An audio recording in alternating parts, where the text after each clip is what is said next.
It was, I mean, it was good. It was a good experience. I thought Halloween Havoc was a very solid show. I thought they did a good job from top to bottom with the matches. I feel like the things they wanted to get accomplished in all the matches, they made those things happen.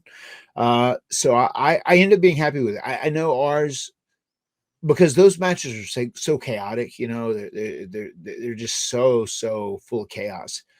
Sometimes when you have those matches, and if you're down selling, or there's a lot of other action going on that you're not aware of, you almost aren't sure how it is. I actually got to watch the match back yesterday when I was doing cardio, when I got home last night, and I watched the match back, and I was happy with it. It looked better than it felt initially. What do you mean by that? I mean, the way it felt in the ring, I was unsure of the quality of the match. And then whenever I watched the match back and saw how it was shot and different things Jeff was doing and the other guys, it means that the way I felt about the match, it felt pretty good, but like I couldn't see everything. I couldn't cover everything. I wasn't certain of how good the match was. But whenever I saw it back, I thought that it looked better than it felt. Okay. I say that pretty often with matches too, because sometimes there's just things you're doing, especially in tag matches, where you're not aware of everything that's going on, and there's stuff that's happening, and you're not up, you're down selling, you're down hurt, whatever, and you're just not sure of how everything looks until you see the match in totality, and that's typically how I judge a match, like in totality. We can break down more in a second. Jen watching via WrestlingCoinAlba.com saying, "How's Jeff after the scary bump he took?" Well, if you're talking, which scary bump are you talking There were a about? couple. There were a couple for sure, but especially the last one. With the last one being the Swanton off the ladder or the Doomsday? The Doomsday. The Swanton, I think he was okay on. The Doomsday, I think he kind of jerked his neck a little bit, and it was a little tight at the end of it. Is So all good.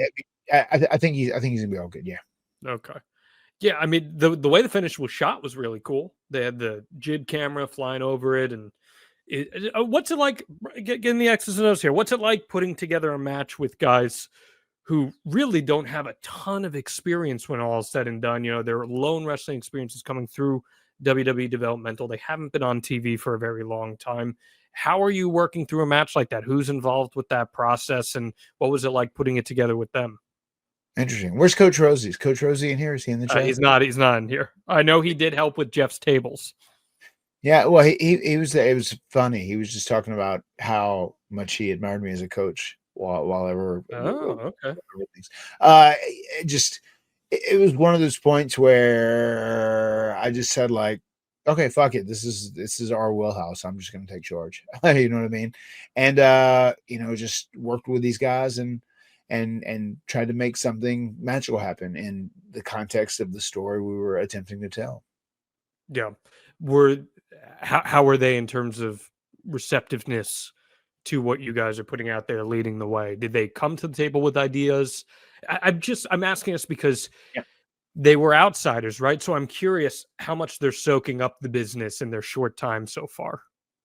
I think they're all, if given a fair chance, are going to do well. They have good attitudes.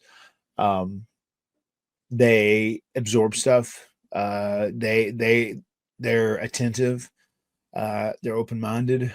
I think they'll do well as far as that goes. And I like kind of what they're doing, this whole renegade deal where they're all different and they all look so different, and it's a real unique thing they have here, and it'll be interesting to see if it can turn into something special. And at the end of the day, that was our goal. We wanted to go out there and say, like, hey, we signed up for this match. We're Broken Matt and we're Brother Nero, but obviously we're crazy too. I don't think anyone's going to say Broken Matt is not a crazy man at the end of the day when it's all said and done. And with Jeff Hardy, that goes without saying. He is just insane.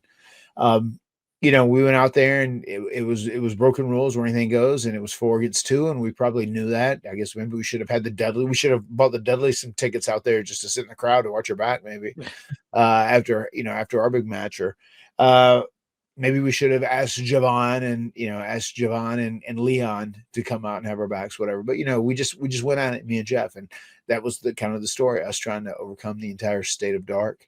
And then when it was all said and done, we fell to the numbers game.